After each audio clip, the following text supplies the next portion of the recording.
where the mind is without fear and the head is held high, where knowledge is free.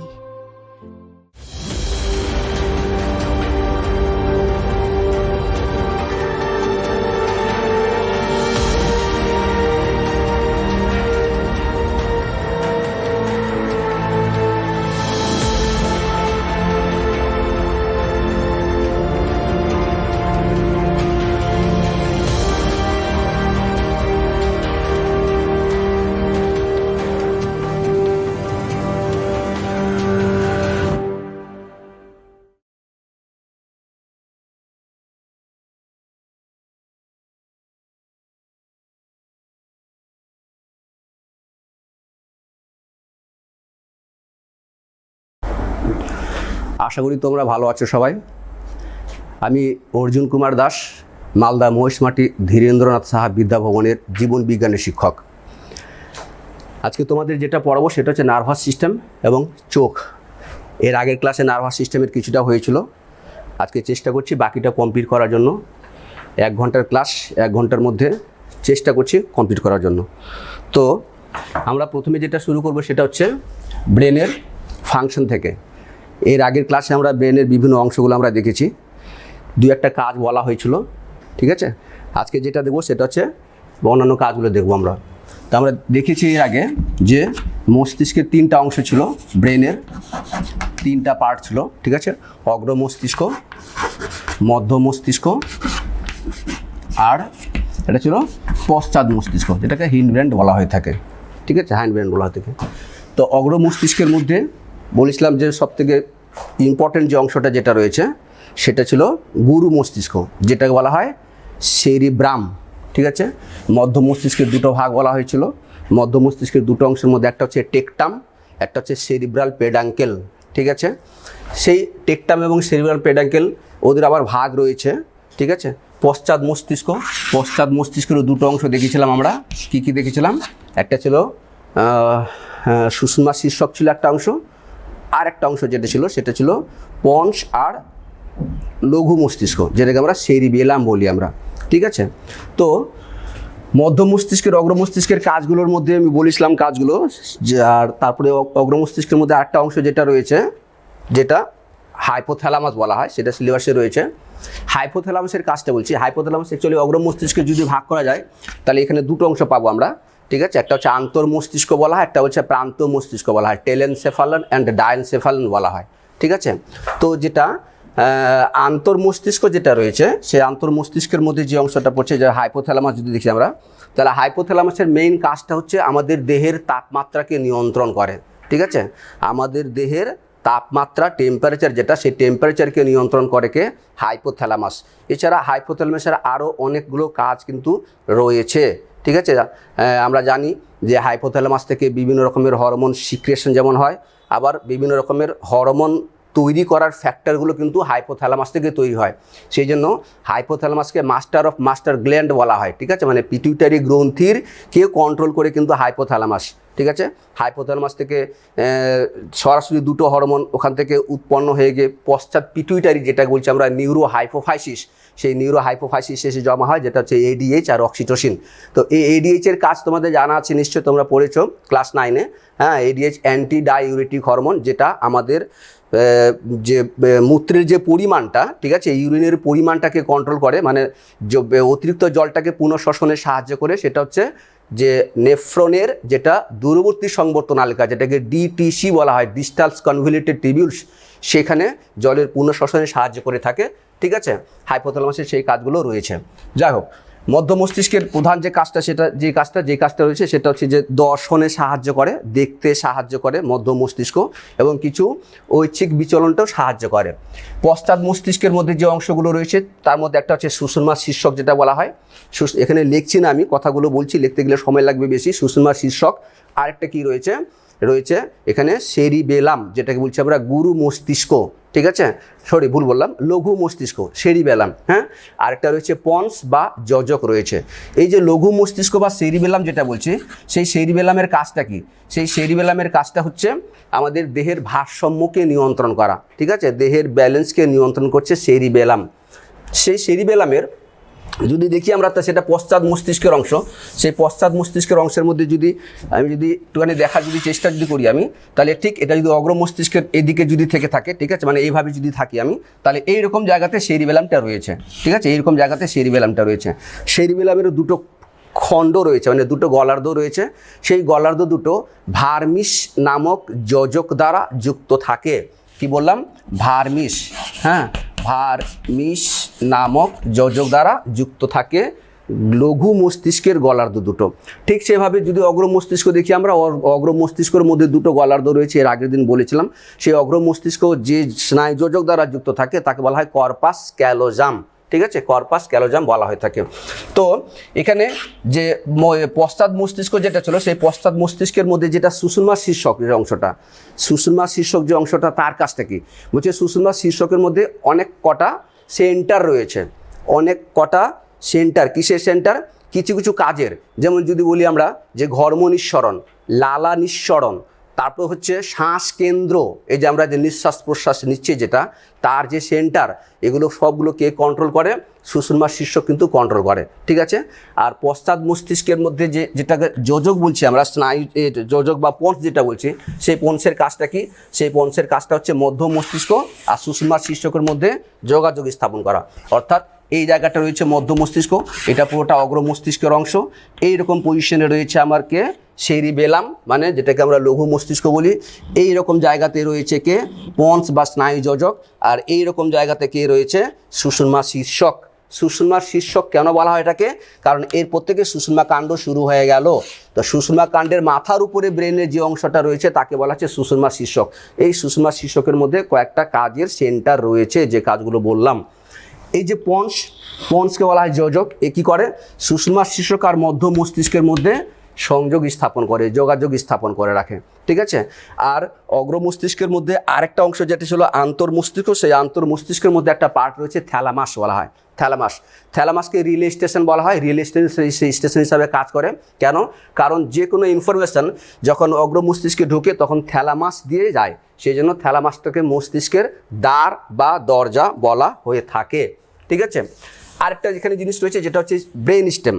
Brain স্টেমটা কি সেটা একটু দেখি আমরা কি বলছি। ব্রেন স্টেমটা রয়েছে যে মস্তিষ্কের যে অংশগুলো দেখলাম আমরা, সেই অংশের মধ্যে অগ্র মস্তিষ্ক এবং পশ্চাৎ মস্তিষ্ক যদি বাদ দিই, বিশেষ করে অগ্র মস্তিষ্কের মধ্যে গুরু মস্তিষ্ক এবং লঘু মস্তিষ্ক, অর্থাৎ গুরু মস্তিষ্ককে বাদ দিলাম আর এখান থেকে লঘু মস্তিষ্ককে বাদ দিলাম, তাহলে কে থাকলো?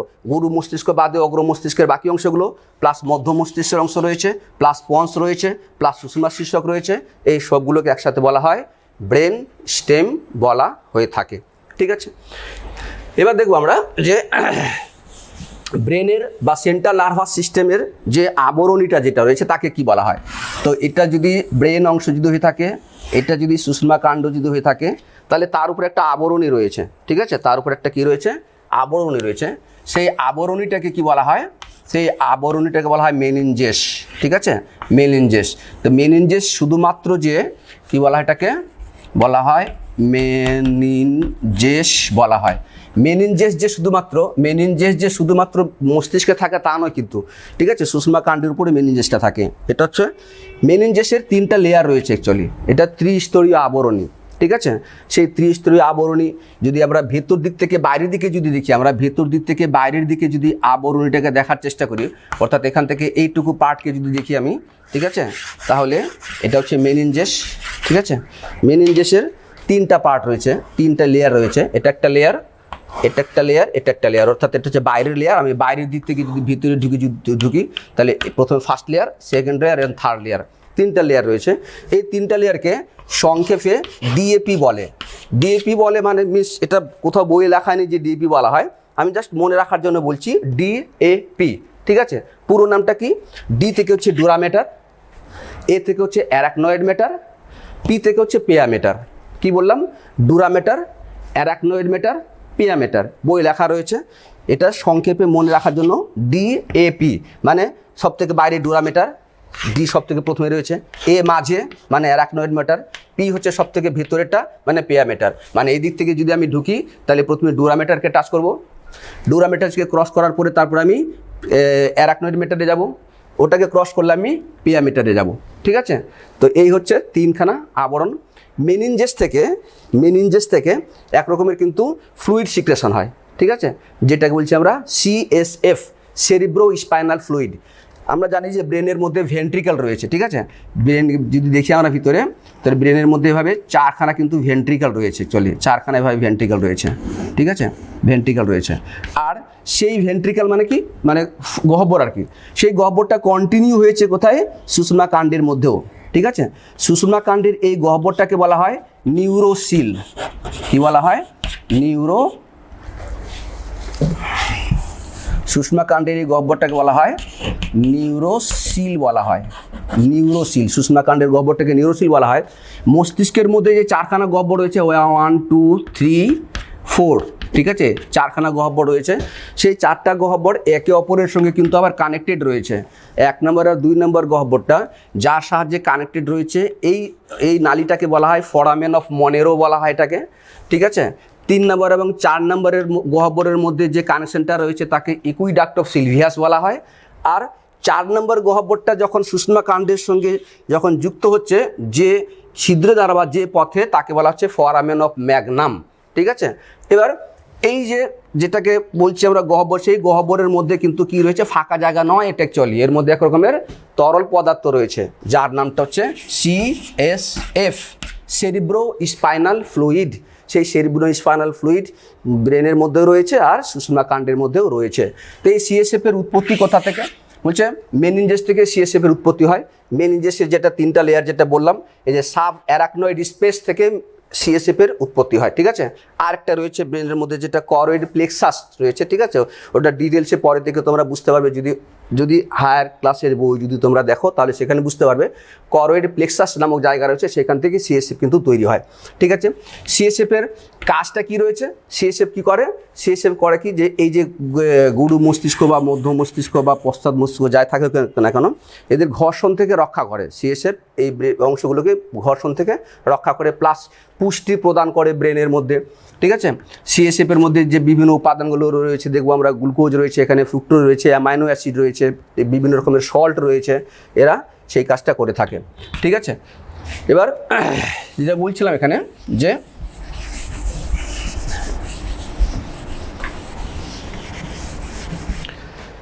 এই ব্রেনের সঙ্গে কি রয়েছে, নার্ভ যুক্ত রয়েছে কিন্তু, ঠিক আছে, নার্ভ।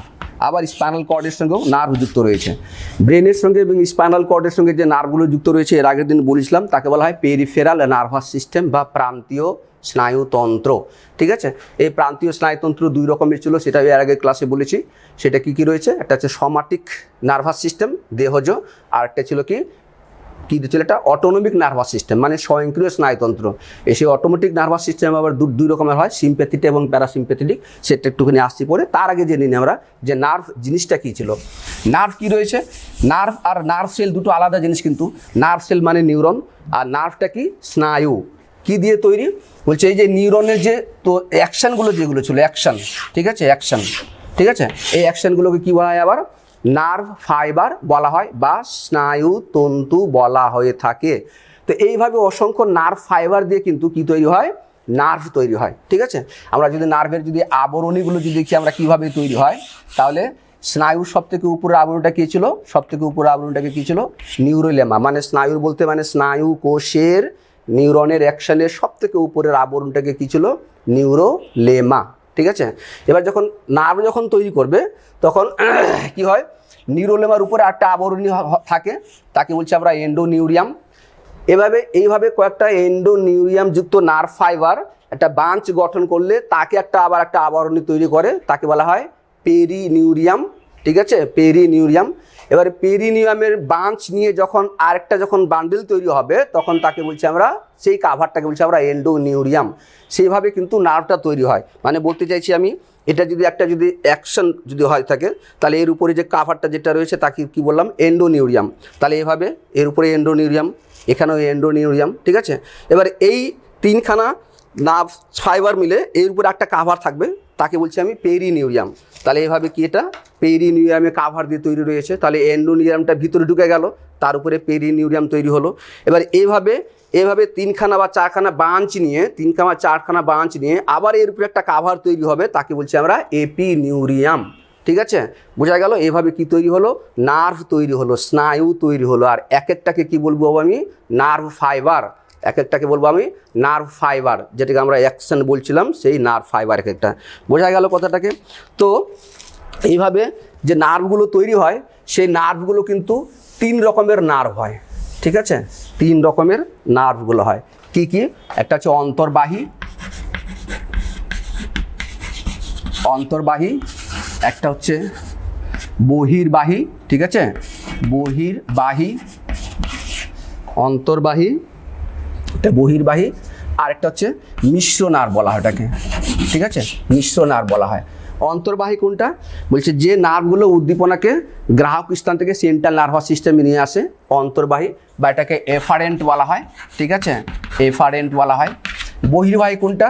যে নার্ভগুলো স্নায়ু উদ্দীপনাকে সেন্ট্রাল নার্ভাস সিস্টেম থেকে কারকে নিয়ে যায়, কারকে মানে ইফেক্টরে নিয়ে যায়। কারক হিসাবে পেশি থাকতে পারে বা কোনো গ্রন্থি গ্ল্যান্ড থাকতে পারে, সেই জায়গায় উদ্দীপনা যখন নিয়ে গেল তখন তাকে বহির্বাহী স্নায়ু বলছি আমরা, বা এটাকে বলছি আমরা ইফারেন্ট।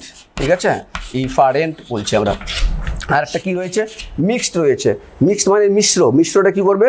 যে নার্ভটা মানে যে স্নায়ুটা উদ্দীপনাকে গ্রাহক থেকে সেন্ট্রাল নার্ভাস সিস্টেমে নিয়ে আসবে, সেই স্নায়ুটাই কিন্তু আবার সেই উদ্দীপনাটাকে সেন্ট্রাল নার্ভাস সিস্টেমে বিচার বিশ্লেষণ হয়ে যাওয়ার পরে তার যে আদেশটা, সেই আদেশটা ইফেক্টরে নিয়ে যাবে ওই একই নার্ভ, তাকে বলছি আমরা মিশ্র স্নায়ু। ঠিক আছে, তো মস্তিষ্কের মধ্যে বলেছিলাম এর আগে 12 জোড়া ক্রেনিয়াল নার্ভ রয়েছে। সেই 12 জোড়া ক্রেনিয়াল নার্ভের নামগুলো মনে রাখলে খুব ভালো হয়। ঠিক আছে, কী কী রয়েছে? অলফ্যাক্টরি রয়েছে, অপটিক রয়েছে, অকুলোমোটর রয়েছে, হ্যাঁ, ট্রক্লিয়ার, ট্রাইজিমিনাল, অ্যাবডুসেন্স, এগুলো সব রয়েছে। ফেসিয়াল রয়েছে, হ্যাঁ, হাইপোগ্লোসাল রয়েছে, হ্যাঁ, ভেগাস রয়েছে, এগুলো সব রয়েছে। তো এদের মধ্যে কেউ অন্তর্বাহী হিসাবে কাজ করে, কেউ বহির্বাহী হিসাবে কাজ করে। কিন্তু সুষমাকাণ্ডের মধ্যে যেগুলো রয়েছে, সুষমাকাণ্ডের মধ্যে যে স্নায়ুগুলো রয়েছে, যে নার্ভগুলো রয়েছে, মধ্যে বলতে কি মানে সুষমাকাণ্ড থেকে যেগুলো বেরিয়েছে অ্যাকচুয়ালি, ঠিক আছে, এগুলো সবগুলো হচ্ছে মিশ্র প্রকৃতির, সবই কিন্তু মিশ্র প্রকৃতির। কিন্তু মস্তিষ্কের মধ্যে যেগুলো রয়েছে, সেই মস্তিষ্কের মধ্যে স্নায়ুগুলোর মধ্যে কিছু কিছু স্নায়ু রয়েছে অন্তর্বাহী, মানে সেন্সরি নিউরন দিয়ে তৈরি, সেগুলো হয়। বহির্বাহী, ঠিক আছে, যেগুলো মোটর নিউরন দিয়ে তৈরি হয়। আর একটা হচ্ছে মিক্সড, যেটা কিনা সেন্সরি এবং মোটর 2 রকমের নিউরন দিয়েই তৈরি হয়ে থাকে। ঠিক আছে, তো এইভাবে আমরা স্নায়ুকে আমরা 3টা ভাগে ভাগ করতে পারলাম আমরা। ঠিক আছে, যে কাজ অনুসারে বলতে পারি অন্তর্বাহী, বহির্বাহী আর মিশ্র স্নায়ু। গঠন হিসাবে হতে পারে যে সেন্সরি নিউরন দিয়ে যেগুলো রয়েছে তাকে বলছি আমরা সংজ্ঞাবহ স্নায়ু বলছি আমরা। ঠিক আছে, মোটর নিউরন দিয়ে যেগুলো তৈরি রয়েছে সেগুলোকে আমরা আজ্ঞাবহ বা এফেক্টর নার্ভ যেটা বললাম আমরা। আর যেটা সেন্সরি এবং মোটর 2 রকমের নিউরন দিয়ে যেটা তৈরি রয়েছে তাকে আমরা মিশ্র স্নায়ু বলছি।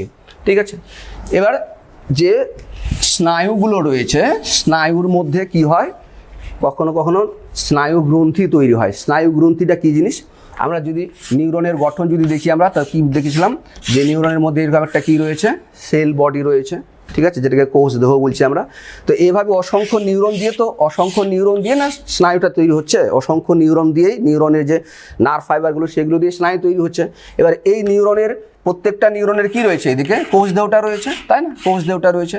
এবার এইভাবে কতগুলো কোষ দেহ মিলিত হয়ে গিয়ে যে অংশটা স্ফীত গ্রন্থির মতো অংশটা তৈরি করে তাকে বলা হয় নার্ভ গ্যাংলিয়ন। ঠিক আছে, নার্ভ গ্যাংলিয়নের বিশেষ কাজ রয়েছে। এখান থেকে কিছু নিউরোসিক্রেটারি পদার্থ খরিত হয়, যার জন্য নার্ভটাকে সিক্ত মানে ভেজা করে রাখে, বলে স্নায়ু উদ্দীপনা দ্রুত চলবে। দ্বিতীয়ত হচ্ছে এখান থেকে স্নায়ুর সৃষ্টি হয়। স্নায়ুর সৃষ্টি মিনস নতুন করে নয়, কিন্তু মানে এখান থেকে স্নায়ুটা সৃষ্টি হচ্ছে আর কি। ঠিক আছে, তো এই স্নায়ু গ্রন্থি আবার 2 রকমের হয়, তোমাদের সিলেবাসে এটা সম্ভবত নেই। ঠিক আছে, একটা হচ্ছে তোমার সেন্ট্রাল নার্ভাস সিস্টেমের বাইরে তৈরি হয় সবসময় স্নায়ু গ্রন্থি। ঠিক আছে, আবার সেন্ট্রাল নার্ভাস সিস্টেমের ভিতরেও কিন্তু স্নায়ু গ্রন্থি থাকে, কিন্তু ওটাকে স্নায়ু গ্রন্থি বলে না অ্যাকচুয়ালি। ঠিক আছে, স্নায়ু গ্রন্থির অবস্থান সবসময় সেন্ট্রাল নার্ভাস সিস্টেমের বাইরেই বলা হয়। যেমন স্পাইনাল কর্ড যদি দেখি আমরা, তো স্পাইনাল কর্ডের যে পৃষ্ঠীয় অংশ, সেই পৃষ্ঠীয় অংশের মধ্যে এখানে সে প্রত্যেকটা জায়গাতে কি রয়েছে, স্নায়ু গ্রন্থিটা রয়েছে। যাই হোক, যেটাকে নার্ভ গ্যাংলিয়ন বলা হচ্ছে। এবার দেখবো আমরা কি সাইনেপস জিনিসটা কি, সাইনেপস কি রয়েছে বলছে যে একটা নিউরন, ঠিক আছে, একটা নিউরন আর তারপরে আর একটা নিউরন, অর্থাৎ দুটো নিউরনের মধ্যে যে সংযোগ স্থলটা, ঠিক আছে, যে জায়গাটা রয়েছে, হ্যাঁ, এই জায়গাটাকে আমরা কি বলবো, সাইনেপস বলবো। একটা নিউরনের অ্যাকশন প্রান্ত, আবার একটা নিউরন শুরু হলো, এই নিউরনের একটা ডেনড্রন প্রান্ত, এই অংশটাকে কি বলবো আমরা, সাইনেপস বলবো, বা স্নায়ু সন্নিধি বলা হয় এটাকে, প্রান্ত সন্নিকর্ষের শেষ অংশ আর পরবর্তী নিউরনের যে ডেনড্রনটা শুরু হলো, সেই ডেনড্রনের জায়গা, এই জায়গাটাকে বলছি আমরা সাইনেপস বলছি আমরা, ঠিক আছে, বা স্নায়ু সন্নিধি বলছি আমরা। এই স্নায়ু সন্নিধি বা সাইনেপস বিভিন্ন রকমের হতে পারে, ঠিক আছে, যেমন এখানে অ্যাকশন এবং ডেনড্রনের সঙ্গে মিলিত এটা তৈরি হয়েছে, মানে এই নিউরনের অ্যাকশন এই নিউরনের ডেনড্রনের সঙ্গে হয়েছে, সেই জন্য এটাকে বলা হয় এক্সোডেনড্রাইটিক বলা হয়। আবার যদি এইরকম যদি হয় যে এটা কোষদেহ রয়েছে আর এখান থেকে আরেকটা নিউরন, এখান থেকে আটটা নিউরন এভাবে রয়েছে, ঠিক আছে, এখান থেকে একটা নিউরন রয়েছে, তখন এটাকে বলবো আমরা, এটাকে কি বলবো আমরা, এটাকে বলবো আমরা ডেনড্রন, আর কার মধ্যে রয়েছে, কোষদেহের মধ্যে রয়েছে। আবার এরকম হতে পারে যে এখানে একটা হলো, আবার এখান থেকে একটা তৈরি হলো, ঠিক আছে, এইদিকে একটা নিউরন রয়েছে, এইদিকে একটা নিউরন রয়েছে, তার অ্যাকশনটা এখানে রয়েছে, তাহলে এটাকে কি বলবো আমরা, এক্সোসোমাটিক বলবো আমরা, ঠিক আছে। তো এইভাবে বিভিন্ন রকমের স্নায়ু বা মানে সাইনেপস আমরা দেখতে পাবো। মেইন যেটা রয়েছে সেটা বেশিরভাগ ক্ষেত্রে এই জিনিসটা দেখতে পাই আমরা অ্যাকশন আর ডেনড্রনের মধ্যে এক্সোডেনড্রাইটিক বলা হয়ে থাকে। এই সাইনেপসের কাজটা কি বলছে, এই সাইনেপসের কাজটা হচ্ছে যে স্নায়ু উদ্দীপনাকে, এই যে এদের মধ্যে যে অ্যাকচুয়ালি যে ফাঁকা জায়গা থাকে, অ্যাকচুয়ালি এরা কানেকশন থাকে না কিন্তু, ঠিক আছে, একটা ডেনড্রনের একটা নিউরনের শেষ অংশের যেটা অ্যাকশন আর একটা নিউরনের যে ডেনড্রনটা যেটা শুরু হলো, এর মধ্যে কিন্তু একটুখানি ফাঁকা জায়গা থাকে, ঠিক আছে, খুব সামান্য ফাঁকা জায়গা থাকে। এই ফাঁকা জায়গাটা একটুখানি সাইনেপস গঠন করছে, ঠিক আছে। তো উদ্দীপনাটা কি হয়, এক নিউরন থেকে আর এক নিউরনে যে প্রবাহিত হবে, সেটা এই যে ফাঁকা জায়গা থাকার জন্য তো আসতে পারবে না, তখন কি হয়, এই যে প্রান্ত সন্নিকর্ষ যেটাকে বলছি আমরা, মানে প্রান্ত বুরুষ অংশে যেটা রয়েছে ছোট ছোট থলির মতো অংশ তাকে বলা হয় সাইনেপটিক নব। এই সাইনেপটিক নব থেকে এক রকমের নিউরো ট্রান্সমিটার নিশ্চিত, যেটাকে বলা হয় অ্যাসিটাইল কোলিন, ঠিক আছে, সেই অ্যাসিটাইল কোলিনের মাধ্যমে উদ্দীপনাটা পরবর্তী নিউরনের মধ্যে এসে থাকে। এটাই হচ্ছে সাইনেপসের কাজটা, হচ্ছে এটা অ্যাসিটাইল কোলিনের মাধ্যমে উদ্দীপনাটাকে পরবর্তী নিউরনে পাঠিয়ে দেওয়া, ঠিক আছে। এবার দেখবো আমরা স্পাইনাল কর্ড। স্পাইনাল কর্ডটা কী ছিল, যেটাকে সুষুম্না কাণ্ড বলছি আমরা, সুষুম্না কাণ্ড। সুষুম্না কাণ্ড রয়েছে কোথায়, সুষুম্না কাণ্ড রয়েছে আমাদের মেরুদণ্ডের মধ্যে, ঠিক আছে। মেরুদণ্ডের যে হাড়গুলো রয়েছে, সেই হাড়গুলো কিন্তু যদি দেখি আমরা তাহলে আংটির মতো কিন্তু, ঠিক আছে, আংটির মতো রয়েছে। তাহলে 10-12টা বা 20-25টা আংটিকে যদি পরপর যদি বসিয়ে দিই আমি, তাহলে কি হবে, একটা ক্যানেল পাবো আমরা, তাই না, একটা নালীর মতো অংশ গঠন হয়ে যাবে। সেই নালীটাকে বলা হয় নিউরাল ক্যানেল। কি বলা হয়, নিউরাল ক্যানেল বলা হয়। সেই নিউরাল ক্যানেলের মধ্যে সুষুম্না কাণ্ডটা ঢুকে থাকে। সুষুম্না কাণ্ডের শুরুটা কোথায়, মস্তিষ্ক থেকে, কারণ এটা মস্তিষ্ক, তো মস্তিষ্ক থেকে পরে যে অংশটা সুষুম্না কাণ্ড যেখান থেকে শুরু হয়েছে, সেটা ওই আমাদের যে মেরুদণ্ড রয়েছে, মেরুদণ্ডের মধ্যে যে হাড়গুলো রয়েছে, তার মধ্যে যে ফাঁকা জায়গাগুলো রয়েছে, সেই ফাঁকা জায়গাগুলো দিয়ে যে নিউরাল ক্যানেলটা তৈরি হবে, তার মধ্যে সুষুম্না কাণ্ডটা ঢুকে থাকে। সুষুম্না কাণ্ডের ভিতরেও একটা সরু নালীর মতো ফাঁকা জায়গা থাকে, যেটা কিছুক্ষণ আগেই বললাম, যেটাকে কি বলা হয়, নিউরোসিল বলা হয়। আর এই নিউরোসিলের মধ্যে সিএসএফ কিন্তু থাকে, ঠিক আছে। তো আমাদের মেরুদণ্ডের মধ্যে টোটাল হাড় কটা রয়েছে, টোটাল হাড় রয়েছে কিন্তু অ্যাকচুয়ালি কটা, 31টা, ঠিক আছে। এক একটাকে কী বলা হয়, কোষেরুকা বলা হয়, ঠিক আছে, ভার্টিব্রে কোষেরুকা বলা হয়। এই 31টা হাড় থাকলেও যদি আমরা দেখি ভালো করে, তার কারণে 26টা পাবো আমরা। কেন, কারণ নিচের দিকে কিছু হাড়গুলো কি হয়ে গেছে, ফিউজড হয়ে গিয়ে সিঙ্গেল হাড়ে কনভার্ট হয়েছে। সেই হাড়গুলোর নাম কি রয়েছে, সেই হাড়গুলোর নামকে সংক্ষেপে যদি বলি আমি, তাহলে এইভাবে বলতে পারবো কি, সিটি স্ক্যান যেমন হয় বায়োলজির ব্যাপার, সিটি, ঠিক আছে, মনে রাখবে এভাবে। এলএসসি, আমরা লাইফ সায়েন্সকে সংক্ষেপে এলএসসি লিখি আমরা, তাই কি না, তাহলে মনে রাখা সহজ হয়ে গেল। সিটি লাইফ সায়েন্সের ব্যাপার, সিটি স্ক্যান যেটা করি আমরা, তাই না, কম্পিউটেড যে স্ক্যানটা যেটা হয় ব্রেনের, আর এলএসসি লাইফ সায়েন্স, তাহলে কি হলো, সিটি এলএসসি। নাম কীভাবে মনে রাখবো, সি থেকে হচ্ছে সার্ভাইকাল, ঠিক আছে, প্রথমে যে হাড়গুলো এখানে রয়েছে কোষিকাগুলো, সেটাকে সার্ভাইকাল বলা হয়। তারপর হচ্ছে থোরাসিক, ঠিক আছে, থোরাসিক 12টা থাকে, থোরাসিক মানে বুকের অংশটা আর কি, এখান থেকে যদি পেছনটা ধরি আমি, তাহলে এখান থেকে 12টা থোরাসিক। লাম্বার হচ্ছে 5টা, স্যাক্রাল হচ্ছে 5টা, আর কক্সিজাল হচ্ছে কটা, 4টা থাকে। তাহলে কটা হলো, 12 আর 5 22, 22 আর 4 কত হচ্ছে 26, 33টা যদি হয় তাহলে এদিকে কটা থাকবে, 7 6 13 7, সার্ভাইকাল 7। থোরাসিক 12, লাম্বার 5, স্যাক্রাল 5, কক্সিজাল 4, ঠিক আছে। এই 5টা স্যাক্রাল ফিউজড হয়ে গিয়ে একটা হয়েছে, আর এই 4টা স্যাক্রাল এই কক্সিজাল ফিউজড হয়ে গিয়ে এটাও একটা হয়েছে। তাহলে এটা যদি কাউন্ট করি আমি 7 + 12 + 5 + 1 + 1 26 দাঁড়াবে। যাই হোক, তো এই যে হাড়গুলো যেগুলো রয়েছে সেই হাড়ের মধ্যে এই যে এভাবে কোষিকাগুলো আমাদের এভাবে জয়েন্ট রয়েছে পরপর, ঠিক আছে। এর মধ্যে দিয়ে কে রয়েছে, নার্ভাস মানে স্পাইনাল কর্ড এভাবে নেমে এসেছে, ঠিক আছে। এই স্পাইনাল কর্ডের দৈর্ঘ্য কত হয়, মোটামুটি 45 সেন্টিমিটার মতো হয়ে থাকে, ঠিক আছে। 45 সেন্টিমিটার মেলের ক্ষেত্রে হয়, ফিমেলের ক্ষেত্রে 42 সেন্টিমিটারের মতো হয়। কিন্তু কার এটা লেন্থ বললাম, স্পাইনাল কর্ডের বললাম, ঠিক আছে, স্পাইনাল কর্ডের। কিন্তু এই ব্যাকবোনটা যদি দেখি আমরা, ব্যাকবোনটা কিন্তু 45 সেন্টিমিটার থেকে অনেক বেশি বড় হয়, ঠিক আছে। এবার যখন বেবি যখন মার পেটে থাকে কি না, ঠিক আছে, ওই সময়টাতে কিন্তু স্পাইনাল কর্ড আর এই যে যেটা মেরুদণ্ড যেটা বলছি, ব্যাকবোন যেটা বলছি, সেটার লেন্থ কিন্তু মোটামুটি একই থাকে, মানে দুটোর গ্রোথ কিন্তু মানে সমানভাবে হয়, ঠিক আছে। কিন্তু জন্মের পর থেকে কি হয়, মেরুদণ্ডের বৃদ্ধিটা অনেক বেশি হয়ে যায়, আর স্পাইনাল কর্ডের বৃদ্ধিটা কিন্তু মানে অতটা হয় না, ঠিক আছে। যতটা হওয়ার ততটাই হয়, কিন্তু মেরুদণ্ড সমান হয় না। ফলে কি হয়, যে এত বড় যদি মেরুদণ্ড যদি হয়, তাহলে স্পাইনাল কর্ডকে কিন্তু আমি এখান থেকে এই পর্যন্তই পাবো। কতদূর পর্যন্ত পাবো বলছে, সার্ভাইকাল থেকে শুরু করে হ্যাঁ থোরাসিকে ক্রস করে যাবে, আর লাম্বারের 2 নম্বর লাম্বার যেটা L2, এই পর্যন্ত কিন্তু কাকে পাবো, আমি স্পাইনাল কর্ডকে পাবো আমরা, ঠিক আছে। তো স্পাইনাল কর্ড থেকে যে প্রতিটা কোষেরুকার খণ্ড যদি ধরি আমি, তাহলে সেই খণ্ড হিসাবে যদি মেরুদণ্ডের স্পাইনাল কর্ডের খণ্ড যদি দেখি আমি, তাহলে এরকম এক একটা করে স্পাইনাল কর্ডের খণ্ডটা পাবো আমরা, ঠিক আছে। প্রত্যেকটা স্পাইনাল কর্ডের সঙ্গে কি হয়েছে, এক জোড়া করে নার্ভ বেরিয়েছে, এক জোড়া করে বেরিয়েছে।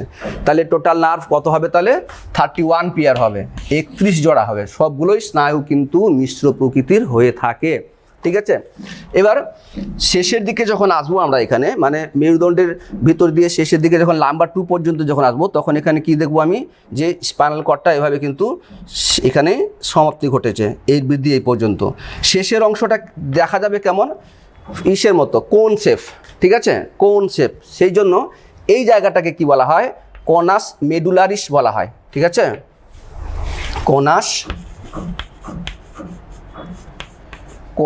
মেডুলারিস, কনাস মেডুলারিস বলে কোন জায়গাটাকে, যেখানে L2 অংশে মানে লাম্বার 2 অংশে যেখানে স্পাইনাল কর্ড শেষ হয়ে গেল কোন আকৃতি নিয়ে, কনাস মেডুলারিস, ঠিক আছে। এবার এখান থেকে কক্সিজিয়াল পর্যন্ত একটা কানেকটিভ টিস্যু দিয়ে এটা যুক্ত থাকে, ঠিক আছে। তাকে আমরা কি বলছি, ফাইলাম টার্মিনেল, এটাকেই বলা হয় ফাইলাম টার্মিনেল বলা হয়, টার্মিনেল, ঠিক আছে, ফাইলাম টার্মিনেল বলা হয়। এবার এই যে প্রতিটা খণ্ড থেকে যে একজোড়া করে স্নায়ু বেরিয়েছে, ঠিক আছে। এবার কি হয়, জন্মের পর তো মেরুদণ্ডের বৃদ্ধিটা বেশি হয়ে যাচ্ছে স্পাইনাল কর্ডের তুলনায়, ফলে পরবর্তী শেষের দিক থেকে যে স্নায়ুগুলো যেটা বেরোয় না, সেটা এইরকম জায়গা থেকে বেরোতে শুরু করে, যে এইরকম জায়গা থেকে বেরোতে শুরু করে। কেন, যেগুলো বেরাচ্ছে সেটা হচ্ছে দুটো আংটির মাঝখান দিয়ে, যেটা বলা হয় ইন্টার ভার্টিব্রাল ফোরামেন, মানে দুটো কোষেলুকার মাঝে জায়গাটাকে বলা হয় ইন্টার ভার্টিব্রাল ফোরামেন। সেখান থেকে কিন্তু নার্ভগুলো এভাবে বেরিয়েছে। তো নিচের দিকে এটা বেশি বৃদ্ধি হয়ে যাওয়াতে কি হয়েছে, পরবর্তী নার্ভগুলো তার নিচ থেকে যে ফোরামেনটা রয়েছে সেখান থেকে বেরিয়েছে। ফলে নিচের অংশগুলো দেখতে, স্পাইনাল কর্ডের নিচের অংশগুলো দেখতে লেজের মতো, মানে ঘোড়ার যে লেজ, সেই লেজের মতো দেখতে মনে হয়। সেই জন্য এই অংশটাকে বলা হয় কোডা ইকুইনা বলা হয়ে থাকে, কোডা ইকুইনা, ঠিক আছে, কোডা ইকুইনা বলা হয়ে থাকে এই অংশটাকে। বোঝা গেল স্পাইনাল কর্ডের কাজটা কি। স্পাইনাল কর্ডের কাজ হচ্ছে সরল প্রতিবর্ত ক্রিয়াগুলোকে নিয়ন্ত্রণ করা, পেশি টান নিয়ন্ত্রণ করা, এই কাজগুলো স্পাইনাল কর্ড করে থাকে, ঠিক আছে। এবার নেক্সট দেখবো আমরা রিফ্লেক্স অ্যাকশন। রিফ্লেক্স অ্যাকশনটা কি, রিফ্লেক্সার বা বলছে এটাকে প্রতিবর্ত ক্রিয়া। প্রতিবর্ত ক্রিয়াটা কী জিনিস, যে আমরা জানি যে যখন কোনো বাইরে থেকে উদ্দীপনা যখন আমরা কোনো গ্রহণ করি, তখন সেই উদ্দীপনার পরিপ্রেক্ষিতে আমরা সাড়া দিই, ঠিক আছে? যেমন গরম বস্তুতে যদি হাত পড়ে আমরা সাথে সাথে কী করি, গরম বস্তু থেকে হাতটাকে তুলে নিই আমরা, ঠিক আছে? তো এই যে গরম বস্তুতে হাত পড়লো তুলে নিলাম, ঠিক আছে, এটাকে বলবো আমরা কি, প্রতিবর্ত ক্রিয়া বলবো, ঠিক আছে? এই প্রতিবর্ত ক্রিয়া তাহলে কি বলবো, যে কোনো বাহ্যিক বা অভ্যন্তরীণ উদ্দীপনার প্রভাবে আমাদের যে তাৎক্ষণিক, স্বতঃস্ফূর্ত এবং অনৈচ্ছিক, কি বললাম, তিনটা জিনিস, তাৎক্ষণিক খুব দ্রুত ঘটে, স্বতঃস্ফূর্তভাবে ঘটে, আর অনৈচ্ছিকভাবে ঘটে। অনৈচ্ছিক মানে এই নয় যে মানে এই জিনিসটা এরকম তো হয় না, যে গরম বস্তুতে হাত পড়লো তারপরে আমাদের মনে হবে যে না আমাদের হাতটা সরাতে হবে তারপরে হাতটা সরাবো, তা তো হয় না, তাই না? আমাদের অজান্তেই হাতটা আমরা তুলে ফেলি, ঠিক আছে? অজান্তে হাতটা তুলে ফেলি। আচ্ছা একটা জিনিস বলো তো, যখন কোনো জিনিস আমরা গরম বস্তুতে হাত পড়লে হাতটাকে আমরা এইভাবে টানি কেন? উপর দিকে তো তুলতে পারি বা এইভাবে তো সরাতে পারি, কখনো সরাই না আমরা, সবসময় কী এভাবে সরাই। কেন সরাই? এই কোশ্চেনটা থাকলো তোমাদের, আমাকে পারলে উত্তরটা দেবে, ঠিক আছে? এইভাবে এইদিকে কেন সরাই আমরা, এদিকে সরাই না, উপর দিকে সরাই না, এইদিকে কেন সরাই? এটা কোশ্চেন থাকলো, এটা আমাকে উত্তর দেবে, ঠিক আছে? তো যেটা বলছিলাম যে এই যে আমাদের যে প্রতিক্রিয়াটা যেটা হলো, যে গরম বস্তুতে হাত পড়লো, আমরা যে প্রতিক্রিয়াটা দেখালাম এটাকে কি বলবো আমরা, রিফ্লেক্স অ্যাকশন বা প্রতিবর্ত ক্রিয়া, ঠিক আছে? এই প্রতিবর্ত ক্রিয়াটা কার দ্বারা নিয়ন্ত্রিত হয়? তো যদি দেখি আমরা তাহলে বলবো প্রতিবর্ত ক্রিয়াটা, যেটাকে রিফ্লেক্স অ্যাকশন বলা হয়, এই রিফ্লেক্স অ্যাকশনটা দুই রকমের হয়। কি কি দুই রকমের হয়? একটা হচ্ছে জন্মগত, ঠিক আছে? জন্মগত মানে জন্ম থেকে পাওয়া যে বাহ্যিক উদ্দীপনার সাহায্যে সে রেসপন্স করবে, ঠিক আছে, সেটা জন্ম থেকে পাওয়া। আরেকটা কি রয়েছে, অভ্যাসগত, ঠিক আছে? তো অভ্যাসগত আর জন্মগত কোনটা? যেমন কোন একটা ছোট্ট বাচ্চা শিশুকে ওকে যদি চিমটি কাটা হয় হালকা করে, যদিও কাটা উচিত নয়, তাহলে কি করবে, ও পাট বা হাতটা বা যে জায়গায় চিমটি কাটা হচ্ছে সেখানে সরাবেও, তাই কি না? সরাবেও। বা ও যদি খিদে যদি পায় তাহলে ও কাঁদবেও, ঠিক আছে? তো খিদে পাওয়াটা অভ্যন্তরীণ এখানে হয়ে গেল, আর বাইরে থেকে চিমটি কাটা যেটা হলো সেটা বাহ্যিক হয়ে গেল। তাহলে অভ্যন্তরীণ বা বাহ্যিক যে কোনো উদ্দীপনার প্রভাবে যে তাৎক্ষণিক, স্বতঃস্ফূর্ত এবং অনৈচ্ছিক, ঠিক আছে, অনৈচ্ছিক প্রতিক্রিয়ার সৃষ্টি হয় তাকে বলছি আমরা প্রতিবর্ত ক্রিয়া। তো শিশুদের খিদে পেলে যে কাঁদে সেটা প্রতিবর্ত ক্রিয়া, সেটা ঐচ্ছিক, ওকে কেউ শিখিয়ে দেয়নি যে তোমার খিদে পেয়েছে তুমি এবার কান্নাকাটি করো তারপর তোমাকে খাওয়া দেবে, ওকে শিখিয়ে দেয়নি কেউ, তাই কি না? তাহলে সেটা সরল প্রতিবর্ত ক্রিয়া। গরম বস্তুতে হাত যদি পড়ে তাহলে সেটা হচ্ছে সহজাত, মানে জন্মগত হিসাবে পেয়েছে, ওটা কাউকে শিখিয়ে দিতে হয়নি। কিন্তু অভ্যাসগত কোনটা? যে সকল প্রতিবর্ত ক্রিয়াগুলো অভ্যাসের মাধ্যমে অর্জিত হয়, যেমন গান শেখা, ঠিক আছে, বা কবিতা বলতে পারা বা সাইকেল চালানো, এগুলো অভ্যাসের দ্বারা হয়, সেটা হচ্ছে কি অর্জিত প্রতিবর্ত, মানে শর্ত সাপেক্ষ প্রতিবর্ত ক্রিয়া, ঠিক আছে? আর যেগুলো জন্ম থেকে পায় সেটা শর্ত নিরপেক্ষ, বোঝা গেল? এটা অভ্যাসগত। সাইকেল চালানোর কথা যেটা বললাম, গান শেখা, সেটা অভ্যাসগত। আর খিদে পাওয়া, গরম বস্তুতে হাত পড়লে সহজেই সেখান থেকে হাতটা সরিয়ে নিয়ে আসা, সেটা কিন্তু সহজাত প্রতিবর্ত ক্রিয়ার মধ্যে পড়ে। আচ্ছা, লালা নিঃসরণ হলে, মানে কোনো খাবার দেখলে লালা নিঃসরণ হয়, এই লালা নিঃসরণ হওয়াটা সহজাত প্রতিবর্ত ক্রিয়া না অর্জিত প্রতিবর্ত ক্রিয়া? দ্বিতীয় কোশ্চেন তোমাদের জন্য থাকলো, যে কোনো খাবার, ভালো খাবার দেখলে লালা নিঃসৃত হলে সেই লালা নিঃসরণ হওয়াটা সহজাত প্রতিবর্ত ক্রিয়ার মধ্যে পড়ে না এটা অভ্যাসগত বা যেটা বলছি শর্ত সাপেক্ষ প্রতিবর্ত ক্রিয়ার মধ্যে পড়ে? দ্বিতীয় নম্বর কোশ্চেন তোমাদের জন্য থাকলো, ঠিক আছে? তো রিফ্লেক্সেশন দুই রকমের বলা হলো। এবার বলছি রিফ্লেক্স আর্ক। রিফ্লেক্স আর্কটা কি? যেটাকে প্রতিবর্ত চাপ বলা হয়, ঠিক আছে, যেটাকে বলা হয় প্রতিবর্ত চাপ বলা হয়। প্রতিবর্ত চাপটা কি? আমরা যদি সুষমাকাণ্ডের একটা অংশকে যদি দেখি আমরা, ঠিক আছে, তো এই জায়গাতে আমরা কি দেখব, যে এর এখানে এইচ শেপ অংশটা মাঝের, এখানে অনেক নাম রয়েছে কিন্তু, ঠিক আছে, সুষমাকাণ্ডের গঠনের অনেক কিছু এখানে রয়েছে কিন্তু। সিম্প্যাথেটিক, প্যারাসিম্প্যাথেটিক বলতে গিয়ে যে জিনিসটা বলতে হতো এখানে অনেক কিছু বলার রয়েছে কিন্তু, ঠিক আছে, কিন্তু আমাদের সময় কম রয়েছে বলে সেগুলো ডিটেলসে যেতে পারলাম না আমি। তো এই যে এটা হচ্ছে এটা যেটা বলছিলাম সেটা হচ্ছে নিউরোসিল। এই জায়গাটা যদি কাটি আমরা তাহলে মাঝে যে ছিদ্রটা পাবো সেটা হচ্ছে নিউরোসিল, ঠিক আছে? এটা পিছনের অংশ, এটা সামনের অংশ। পিছনের অংশ, সামনের অংশ মানে কি? আমি যদি এইভাবে যদি সুষমাকাণ্ডের এক একটা খণ্ডকে যদি দেখতে চাই আমি, তাহলে এই অংশটা যেটা হচ্ছে এটা সামনের অংশ, এটা হচ্ছে পেছনের অংশ, ঠিক আছে। পেছনের দিকে দুটো হর্ন লাইক স্ট্রাকচার রয়েছে এইদিকে, ঠিক আছে, আর সামনের দিকে দুটো হর্ন লাইক স্ট্রাকচার রয়েছে। এখানে গ্রে ম্যাটার রয়েছে আর হোয়াইট ম্যাটার রয়েছে, অনেক কিছু এখানে তোমাদের জানার জন্য রয়েছে, যা বলার জন্য রয়েছে, কিন্তু সময়ের অভাবে আমরা বলতে পারছি না এই জায়গাটাতে। তো এই যে এখান থেকে যে স্নার্ভটা গেল, এই যে এই দিক থেকে বলছিলাম প্রতিটা খণ্ড থেকে এক জোড়া করে স্নায়ু, তাহলে এদিকে একটা স্নায়ু রয়েছে, আর ঠিক সেভাবে এইদিকে একটা স্নায়ু রয়েছে, ঠিক আছে। এগুলো হচ্ছে হর্ন, শৃঙ্গ বলা হয় এগুলোকে, ঠিক আছে। আবার কিছু কিছু সুষমা কাণ্ডের খণ্ডের মধ্যে এই দুটো শৃঙ্গ ছাড়াও পার্শ্বীয় শৃঙ্গও দেখা যায়, ঠিক আছে, যেখান থেকে সিম্প্যাথেটিক এবং প্যারাসিম্প্যাথেটিক স্নায়ুতন্ত্রের সৃষ্টি রয়েছে। যাই হোক, তো আমরা যেটা প্রতিবর্ত চাপ যেটা বুঝলাম, সেখানে কি হয় যে এটাকে একটু অন্য কালার করে দিই, এটাকে একটু অন্য কালার করে দিই, ঠিক আছে।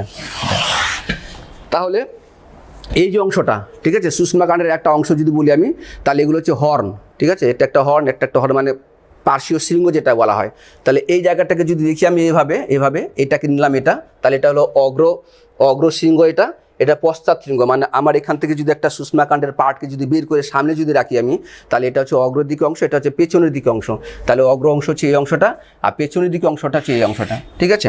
তো প্রতিটা স্নায়ু যখন সুষমা কাণ্ডের ভিতরে ঢোকে তখন বাইফার্কেট হয়ে যায়, দুটো রুট হয়ে যায়। এটাকে সুষমা কাণ্ডের সেই স্নায়ুটার মূল বলবো, রুট বলবো, দুটো রুট নিয়ে সুষমা কাণ্ডের ভিতরে ঢুকলো। কিন্তু বাইরে যদি দেখি আমি, তাহলে এখানে কি দেখবো আমি, একটাই স্নায়ু মনে হবে, কিন্তু সুষমা কাণ্ডে যখন ঢোকে তখন দুটো রুট নিয়ে ঢোকে। এটা পেছন দিক দিয়ে ঢুকে, তাকে কি বলা হয়, ডরসাল বলা হয়, ডরসাল রুট বলা হয়।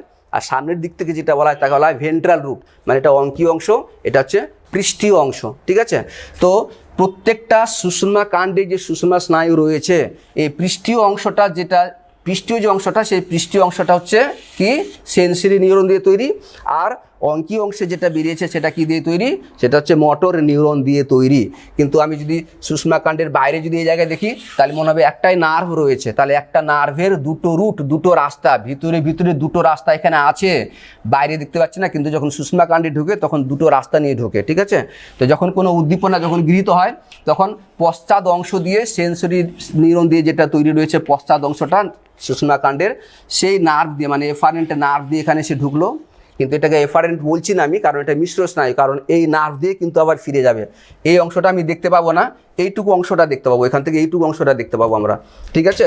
তাহলে এখানে আমার একটাই নার্ভ মনে হবে, কিন্তু যখন ঢুকছে সুষমা কাণ্ডের মধ্যে তখন বাইফার্কের দুটো রুট নিয়ে ঢুকছে। এই দিক দিয়ে উদ্দীপনাটা এসে ঢুকে, এসে এখানে সেই উদ্দীপনার বিচার বিশ্লেষণ হয়।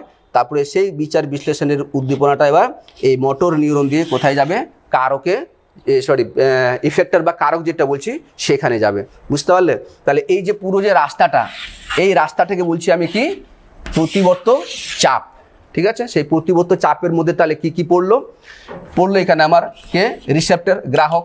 তারপরে কে রয়েছে, অন্তর্বাহী স্নায়ু। অন্তর্বাহী মানে কি, যে উদ্দীপনাটাকে অন্তরে মানে ভিতরে নিয়ে আসছে, ভিতরে মিনস সেন্ট্রাল নার্ভাস সিস্টেমে নিয়ে আসছে, সেটা অন্তর্বাহী হয়ে গেল। এটা এখানে কে রয়েছে, এখানে রয়েছে অ্যাডজাস্টার স্নায়ুর কথা বলেছিলাম, নিউরনের কথা বলেছিলাম, ঠিক আছে, অ্যাডজাস্টার রয়েছে। আর এটা কি রয়েছে, বহির্বাহী স্নায়ু রয়েছে, ঠিক আছে। তাহলে এই পথটা, বহির্বাহী স্নায়ু সেই উদ্দীপনাকে কোথায় নিয়ে যাবে, কারকে নিয়ে যাবে। তাহলে প্রতিবর্ত যে ক্রিয়া, সেই প্রতিবর্ত ক্রিয়ার মধ্যে কি অংশ পড়ছে, গ্রাহক হলো, অন্তর্বাহী স্নায়ু হলো, তারপরে কি হলো, এখানে অ্যাডজাস্টার নিউরন হলো, মানে সেন্ট্রাল নার্ভাস সিস্টেম। তারপরে কি হলো, মানে সুষমা কাণ্ডের অংশ। তারপরে কি হলো, বহির্বাহীর অংশ, মানে বহির্বাহী স্নায়ুপথ, যেটাকে এফারেন্ট নার্ভ বলছি আমরা, ইফারেন্ট নার্ভ বলছি, ইফারেন্ট, ঠিক আছে। এটা হচ্ছে এফারেন্ট, এটা ইফারেন্ট নার্ভ বলছি। তারপরে কি হচ্ছে, কারক। এতগুলো অংশ হচ্ছে প্রতিবর্ত চাপের মধ্যে, ঠিক আছে। আর যে পথে উদ্দীপনাটা পরিবাহিত হলো তাকে বলছি আমরা প্রতিবর্ত চাপ বলছি, বোঝা গেল। নেক্সট দেখবো আমরা, একটুখানি আর বলে দিই, তারপর আমরা চোখ সম্পর্কে দেখব। তো যেটা বলছিলাম সেটা হচ্ছে যে নার্ভ, স্নায়ু কথাটা অ্যাকচুয়ালি কি, কোন ক্ষেত্রে ব্যবহার করা হয়। আমি যদি বলি যে ব্রেন, আর যদি বলি স্পাইনাল কর্ড, ব্রেনের মধ্যে স্নায়ু আছে না নাই, স্পাইনাল কর্ডের মধ্যে স্নায়ু আছে না নাই, বলবো যে না, নেই। ব্রেনের মধ্যে স্নায়ু নেই, স্পাইনাল কর্ডের মধ্যে স্নায়ু নেই। তাহলে স্নায়ুগুলো আছে কোথায়, বলছে যে স্নায়ুগুলো রয়েছে সেগুলো ব্রেনের সঙ্গে যুক্ত রয়েছে আর স্পাইনাল কর্ডের সঙ্গে যুক্ত রয়েছে, ঠিক আছে। নার্ভ বা স্নায়ু কি দিয়ে তৈরি বললাম, অনেকগুলো নার্ভ ফাইবার দিয়ে তৈরি হয় কিন্তু, ঠিক আছে। তাহলে ব্রেনের ভিতরে কি রয়েছে, বলছে ব্রেনের ভিতরে অসংখ্য নিউরন রয়েছে, অসংখ্য নিউরন রয়েছে ব্রেনে রয়েছে, আর সুষমাকাণ্ডের মধ্যে অসংখ্য নিউরন রয়েছে। তাহলে ব্রেনের মধ্যে যে নিউরনগুলো রয়েছে সেই নিউরনের যে নার্ভ ফাইবার সেগুলো বাঞ্চ হয়ে কি নার্ভ তৈরি করেনি, বলবো না নার্ভ তৈরি করেনি। তাহলে কি তৈরি করেছে ওখানে, এক্ষেত্রে কি হয়, তাহলে কি থাকে, নার্ভ থাকে তাহলে কি থাকে, এগুলোকে ট্র্যাক্ট বলা হয়। কি বলা হয়, ট্র্যাক্ট বলা হয়, ট্র্যাক্ট, TRACT, ট্র্যাক্ট বলা হয় এটাকে, ঠিক আছে, ট্র্যাক্ট বলা হয়। তো এই ট্র্যাকগুলো কীরকম রয়েছে, এভাবে রয়েছে, হ্যাঁ এভাবে রয়েছে ট্র্যাকগুলো। তো এই ট্র্যাকগুলোর মধ্যে কোনো ট্র্যাক হচ্ছে সেন্সরি নিউরন দিয়ে তৈরি, আর কোনোটা রয়েছে কি মোটর নিউরন দিয়ে তৈরি। তো যেগুলো সেন্সরি নিউরন দিয়ে তৈরি সেগুলো হচ্ছে অ্যাসেন্ডিং ট্র্যাক, ঠিক আছে, মানে নিচ থেকে উপর দিকে গেছে। আর উপর থেকে যেগুলো এসেছে নিচের দিকে তাকে বলছি আমরা ডিসেন্ডিং ট্র্যাক বলছি। মানে বলতে চাইছি আমি এটাই যে নিচ থেকে উপরে যে ট্র্যাকগুলো রয়েছে, মানে নিচ থেকে উপরে কী করে বলবো, নিচ থেকে উপরে এখান থেকে বোঝা যাবে যে কে নিচ থেকে উপরে কে উপর থেকে নিচে, বোঝা যাবে না। কি করে বুঝবো, কাজের ভিত্তিতে। কি করে কাজের ভিত্তিতে, বলছে যে ট্র্যাকগুলো উদ্দীপনাকে সুষুম্না কাণ্ড থেকে মস্তিষ্কে নিয়ে যায় তাকে বলবো অ্যাসেন্ডিং, তাই না। আর যে উদ্দীপনাগুলো মস্তিষ্ক থেকে সুষুম্না কাণ্ডে ফিরে আসছে তাকে বলবো আমরা ডিসেন্ডিং ট্র্যাক। তাহলে নার্ভাস সিস্টেম মানে নার্ভ কথাটা শুধুমাত্র, স্নায়ু কথাটা শুধুমাত্র আমরা পেরিফেরালের ক্ষেত্রে ব্যবহার করছি, মানে প্রান্তীয়র ক্ষেত্রে ব্যবহার করছি, মানে এগুলো প্রান্তীয়, ঠিক আছে, এগুলো প্রান্তীয় তার ক্ষেত্রে ব্যবহার করছি, কিন্তু মস্তিষ্কের ক্ষেত্রে কিন্তু নার্ভ কথাটা ব্যবহার করা হয় না। 3 নম্বর তোমাদের কোশ্চেন বলবো এখন আমি, যে তোমরা সেটা আমাকে উত্তর দেবে। যে আমি কি বললাম যে কিছু স্নায়ু কোষের কোষদেহগুলো মিলিত হয়ে কি তৈরি করে, নার্ভ গ্যাংলিয়ন তৈরি করে। তাহলে নিউরনের মধ্যে তো অসংখ্য স্নায়ু কোষ রয়েছে, তাহলে নিউরনের মধ্যে তার অসংখ্য কোষদেহ পাবো আমরা নিউরনের, তাই না, কোষদেহ পাবো। তাহলে এখানে কি কোষদেহগুলো মিলে স্ফীত নার্ভ গ্রন্থির মতো অংশ তৈরি করে না, মানে নার্ভ গ্যাংলিয়নের মতো অংশ তৈরি করে না, হ্যাঁ কি না, ঠিক আছে, এস অর নো, ঠিক আছে। যদি এস যদি হয় তাহলে এখানে নামটা কি রয়েছে, ঠিক আছে, যদি এস যদি হয়ে থাকে তাহলে এখানকার কোষদেহগুলো মিলিত হয়ে যে অংশটা তৈরি হয়েছে সেন্ট্রাল নার্ভাস সিস্টেমে তার নাম কি। 3 নম্বর কোশ্চেন তোমাদের এটা থাকলো, আমাকে অ্যান্সারটা দেবে, ঠিক আছে।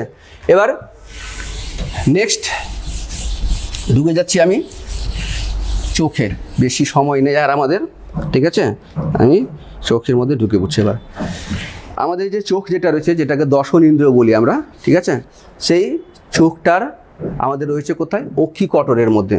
এটাকে এখান থেকে চোখটাকে বের করে নিলে বাকি যে অংশটা গর্তটা দেখতে পাবো তাকে কি বলবো আমরা, অক্ষিকটর, ঠিক আছে। যে চোখটা বের করলাম তাকে কি বলছি আমরা বলছি আই বল বলছি আমরা, ঠিক আছে, আই বল, ঠিক আছে, আই বল বলা হয়। তো চোখের কি কি অংশ রয়েছে যদি দেখি আমরা, চোখের কি কি অংশ রয়েছে, তো দেখবো যে চোখের এমনি 3খানা অংশ আমরা দেখতে পাবো, মানে 3টা লেয়ার প্রথমে দেখতে পাবো আমরা। 3টা লেয়ারের মধ্যে একটা কমপ্লিট লেয়ার থাকে আর 2টো ইনকমপ্লিট লেয়ার থাকে, ঠিক আছে, একটা কমপ্লিট লেয়ার, 2টো ইনকমপ্লিট লেয়ার। সব থেকে বাইরের যে লেয়ারটা যেটা রয়েছে তাকে কি বলছি আমরা, তাকে এটা কমপ্লিট লেয়ার কিন্তু, ঠিক আছে, এটা হচ্ছে কমপ্লিট লেয়ার। এই কমপ্লিট লেয়ারের মধ্যে যেটা রয়েছে তাকে বলবো আমরা কি, তাকে বলবো আমরা স্ক্লেরা প্লাস কর্নিয়া, ঠিক আছে, এটাকে কর্নিও স্ক্লেরাল কোট বলা হয়ে থাকে, ঠিক আছে, বা এটা ফাইব্রাস কোট বলা হয় এটাকে আবার, কারণ এটা তন্তুময় কলা দিয়ে তৈরি, ঠিক আছে। তাহলে এটাকে কি বলবো আমি, কমপ্লিট যেটা রয়েছে, কমপ্লিট কোট যেটা রয়েছে, এই কমপ্লিট কোটের 2টো অংশ পাবো তাহলে আমি কি কি, একটা হচ্ছে স্ক্লেরা, হ্যাঁ, স্ক্লেরাকে আবার শ্বেতমণ্ডল বলা হয়, সাদা থাকে সেজন্য শ্বেতমণ্ডল বলা হয়। আর একটা কি রয়েছে, কর্নিয়া, কর্নিয়াকে আবার অচ্ছদপটল বলা হয় বাংলাতে। তো বাংলা নাম থেকে আমার মনে হয় যে ইংলিশ যে নামগুলো রয়েছে সেগুলো বেশি সুবিধা মনে রাখার, ঠিক আছে, আর পরীক্ষাতে সেভাবে আসে, ঠিক আছে। এটাকে শ্বেতমণ্ডল হিসাবে আসে না সাধারণত, কর্নিয়াটাকে যেটা অচ্ছদপটল বলে সেই হিসাবে সাধারণত আসে না, ঠিক আছে। তাহলে এটা কমপ্লিট, এটা কোট হলো। 2 নম্বর যে কোটটা রয়েছে তাকে কি বলা হয়, তাকে বলা হয় করয়েড, ঠিক আছে, করয়েড বলা হয়। আর 3 নম্বর যে লেয়ারটা যেটা রয়েছে সেই 3 নম্বর লেয়ারটাকে বলা হয় রেটিনা। কি বলা হয় এটাকে, রেটিনা বলা হয়, রেটিনা বলা হয়, ঠিক আছে? তা 3টা লেয়ার হলো। কমপ্লিট লেয়ারের মধ্যে স্ক্লেরা আর কর্নিয়া, করয়েড এটা কমপ্লিট লেয়ার নয়, এটা হচ্ছে ইনকমপ্লিট লেয়ার, এটা হচ্ছে ইনকমপ্লিট লেয়ার। আর রেটিনা যেটা সেটা কিন্তু ইনকমপ্লিট লেয়ার, মানে পুরো লেয়ার থাকে না। পুরো লেয়ার মানেটা কি? এটা চোখ বুঝাতে গেলে অ্যাকচুয়ালি অনেক সময়ের ব্যাপার রয়েছে, তাহলে পুরো ব্যাপারটা ক্লিয়ার হয়, নাহলে আদারওয়াইজ কিন্তু এটা বোঝা খুব কঠিন। ঠিক আছে? আমরা যেটা ছবি যেটা দেখি বইয়ের মধ্যে যেটা দেখি সেটা কেমনভাবে ছবিটা দেখি? আমরা এইভাবে ছবিটাকে দেখি, তাই না? এই জায়গাতে রয়েছে এটা এরকম অংশ রয়েছে, এখান থেকে এরকম অংশ রয়েছে, এটা লেন্স রয়েছে এটা এভাবে, ঠিক আছে? আর এখান থেকে এই জায়গাতে এইরকম অংশটা রয়েছে, এইভাবে অংশটা রয়েছে, তাই না? এখানে এভাবে লেয়ারগুলো রয়েছে, একটা লেয়ারগুলো রয়েছে এভাবে, এখান থেকে এই লেয়ারটা রয়েছে, এইরকম অংশগুলো রয়েছে, ঠিক আছে? এইরকম অংশগুলো রয়েছে। এটা চোখকে কাটলে পরে সেই জিনিসটা আমরা দেখতে পাবো। বাইরেটাকে কি বলছি আমরা? স্ক্লেরা। তারপরটাকে কি বলছি? করয়েড। তারপরটাকে কি বলছি? রেটিনা বলছি। এটা স্ক্লেরা, এটা করয়েড, এটা রেটিনা, ঠিক আছে? এদিকেও তাহলে থাই হবে। তাহলে কেমন সব থেকে বাইরের যা বর্ণিটা সেটা স্ক্লেরা, তারপরে করয়েড, তারপরে রেটিনা। এই অংশটা যেটা রয়েছে এটা অপটিক নার্ভ, এটা অপটিক নার্ভ, আমাদের ক্রেনিয়াল নার্ভ, এটা 3 নাম্বার, ঠিক আছে? প্রথমটা ছিল অলফ্যাক্টরি, দ্বিতীয়টা অকুলোমোটর, 3 নম্বরটা হচ্ছে অপটিক নার্ভ। এই অপটিক নার্ভ কিন্তু সেন্সরি নিউরন দিয়ে তৈরি, ঠিক আছে? আমাদের যে ক্রেনিয়াল নার্ভগুলো রয়েছে 3 রকমের হয় বলেছিলাম। কি হয়? একটা সেন্সরি হয়, ঠিক আছে, মানে অন্তর্বাহী হয়, বহির্বাহী হয়, মানে এফারেন্ট ডিফারেন্ট, একটা মিক্সড হয়। তো 12টার মধ্যে কেউ রয়েছে অন্তর্বাহী, কেউ বহির্বাহী, কেউ মিশ্র স্নায়ু রয়েছে। তো সেটা মনে রাখার একটা ট্রিক রয়েছে, ঠিক আছে? খুব সহজেই মনে থেকে যাবে, কিন্তু ওই ট্রিকটা বোঝাতে একটু সময় লেগে যাবে, যে সময়টা আমরা এখানে পাচ্ছি না, ঠিক আছে? যাই হোক, তো এই যেটা রয়েছে, তো এই 3টে লেয়ারের মধ্যে দেখো সবথেকে যে বাইরের যে লেয়ার যেটা রয়েছে না, তাকে স্ক্লেরা বলা হয়। স্ক্লেরাকে কি বলেছিলাম? ইনকমপ্লিট লেয়ার বলেছিলাম। কেন? কারণ স্ক্লেরাটাই এখান থেকে এটা স্ক্লেরা, কিন্তু ওইটাই সামনের দিকে যখন চলে আসে তখন তাকে বলছি আমরা কি? কর্নিয়া। এটাই কিন্তু কর্নিয়া, এটাই কর্নিয়া, ঠিক আছে? বাইরেরটা হচ্ছে স্ক্লেরা। দ্বিতীয় যে লেয়ারটা যেটা রয়েছে সেটা হচ্ছে কি? করয়েড। করয়েড এই পর্যন্ত এসে শেষ হয়ে গেছে। এই করয়েডটা এখানে এসে কনভার্ট হয়েছে কিসে? এখানে এসে কনভার্ট হয়েছে কয়েকটা অংশের মধ্যে, যেমন এটাকে সিলিয়ারি বডি বলা হয়, ঠিক আছে? Ciliary body. সিলিয়ারি বডির এই জায়গা থেকে তৈরি হয়েছে কি? সামনের দিকে অংশটা, যাকে বলছি আমরা আইরিশ বা কনিনিকা। আইরিশ বা কনিনিকা বলা হয় এটাকে, আইরিশ বা কনিনিকা, ঠিক আছে? আর এই যে আইরিশ বা কনিনিকার মাঝে যে ছিদ্রটা দেখা যাচ্ছে না, জায়গাটা, এইটাকে বলছি আমরা কি? পিউপিল বা তারারন্ধ্র, ঠিক আছে? তোমরা যখন কারো চোখের দিকে যখন তাকাও তাহলে কি দেখবে? আমি এখানে ড্রয়িং করার চেষ্টা করছি, যে মাঝখানে যে গোল অংশটা যেটা রয়েছে, ঠিক আছে, এইভাবে চোখটাকে দেখতে পাই আমরা, তাই না? তাহলে মাঝে কি দেখতে পাই? কালো রং রয়েছে, তাই না? এভাবে কালো রয়েছে। কালোটার মাঝখানে যদি ভালো করে লক্ষ্য করো তাহলে দেখবে যে এখানে একটা কালো, আরও ডিপ কালো একটা রয়েছে। সেই কালো ডিপ অংশটাই কিন্তু কে? পিউপিল বা যেটাকে তারারন্ধ্র বলছি। আর চারিদিকে যে কালোটা যেটা রয়েছে সেটাকে আইরিশ বা কনিনিকা বলা হয়, আইরিশ বা কনিনিকা বলা হয়। বুঝতে পারলে কথাটাকে? আর এইদিকে যে সাদা সাদা যে অংশটা দেখতে পাবে, এদিকে সাদা যে অংশটা রয়েছে চারিদিকে, সেটাকে চোখের সব থেকে বাইরের আবরণ, যেটাকে বলা হয় স্ক্লেরা বলা হয়। বুঝতে পারলে কিনা? অর্থাৎ এটাকে যদি ভালো করে যদি ফুলফিল যদি দেখতে হয় তাহলে এটাকে এইভাবে বোঝানো যেতে পারে। এটা কি রয়েছে? পেঁয়াজ দেখতে পাচ্ছি আমরা, পেঁয়াজ, ঠিক আছে? এই পেঁয়াজটা একেবারে সেম কিন্তু আইবল স্ট্রাকচার, ঠিক আছে? এই পেঁয়াজটাকে কেটে ভালো করে দেখালে আয় সম্পর্কে পুরো ধারণা ক্লিয়ার হয়ে যাবে, মানে হয়ে যাওয়া উচিত। সেই সময়টুকু নেই, বারবার বলছি আমি তোমাদেরকে। তো এই যে পেঁয়াজটা যেটা রয়েছে সব থেকে যে বাইরের আবরণ দেখতে পাচ্ছ না, এটাই হচ্ছে কি? এটাই হচ্ছে স্ক্লেরা। এই যে সব থেকে বাইরের যে আবরণ যেটা রয়েছে পেছনের দিকে, এটা বাদে কিন্তু, এই অংশটা বাদে, এটাই কিন্তু স্ক্লেরা। এটাকে যখন কেটে দেবো আমি, এটাকে যদি আমি এভাবে যদি কেটে দিই আমি, ঠিক আছে, এভাবে কেটে আমি যদি মাঝের অংশটা যদি নিই, এভাবে কেটে দিয়ে আমি যদি মাঝের অংশটা দেখাই তাহলে দেখো একেবারে সেম, দেখতে পাচ্ছ? সেম। এই যে উপর দিকেটা কি? উপর দিকে যেটা রয়েছে সেটাকে স্ক্লেরা, এই যে এটা স্ক্লেরা, এই যে এটা স্ক্লেরা, ঠিক আছে? কিন্তু আগে কেটে দেওয়ার আগে স্ক্লেরা কোথায় ছিল? দেখো চারিদিকে রয়েছে, চারিদিকে রয়েছে, সেই জন্য বলা হয় সব থেকে উপরের আবরণীটা রয়েছে স্ক্লেরা। আমি যদি স্ক্লেরাকে তুলে বাদ দিয়ে দিই, এই যে দেখো এখান থেকে স্ক্লেরা তুলে বাদ দিয়ে দিলাম, তাহলে নেক্সট কাকে পাবো? আমি কাকে পাবো? করয়েডকে পাবো। এই যে করয়েড, এটা আমার, এই যেটা আমার করয়েড, বুঝতে পারলে? এটা করয়েড অংশটা এটা। তাহলে আমি যদি পুরোটাকে যদি দেখি, আমি পুরোটাকে যদি তুলে বাদ দিই, আমি তাহলে কাকে তুলবো? আমি স্ক্লেরাকে। ঠিক আছে, উপর থেকে পুরোটা যেটা হালকাটা যেটা আছে পুরোটার সাথে তুললাম সেটা স্ক্লেরা, তারপর লেয়ারটা কাকে পাবো? আমি নিশ্চয়ই করয়েডকে পাবো আমি, কিন্তু আমরা ছবিতে এভাবে দেখতে পাই বলে হয়তো অনেক সময় পুরো ব্যাপারটা বুঝতে অসুবিধা হয়। ঠিক আছে, তাহলে সব থেকে বাইরের আবরণী স্ক্লেরা, বাইরে মানে শুধু এই দুই দিকে শুধু থাকে না, পুরোটার উপরে রয়েছে। ঠিক আছে, ঠিক সেভাবে করয়েড কিন্তু পুরোটার উপরে রয়েছে।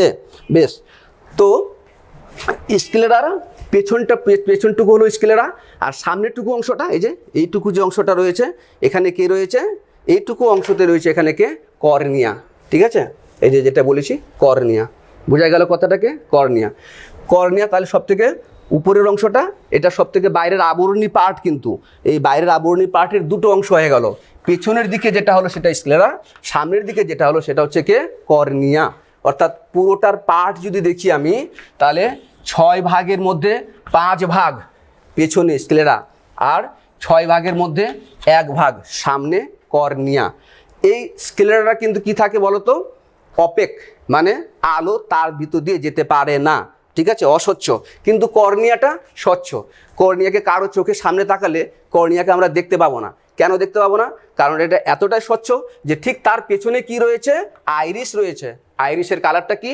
কালো। সেই জন্য কোনো স্বচ্ছ বস্তুকে পিছনে কালো অংশ যদি রাখা যায়, কালো কিছু রাখা যায়, তাহলে এটাকে দেখতে পাবো না আমরা, কারণ এটা ট্রান্সপারেন্ট, আমরা সরাসরি ওই পিছনের কালো অংশটাকেই দেখতে পাবো।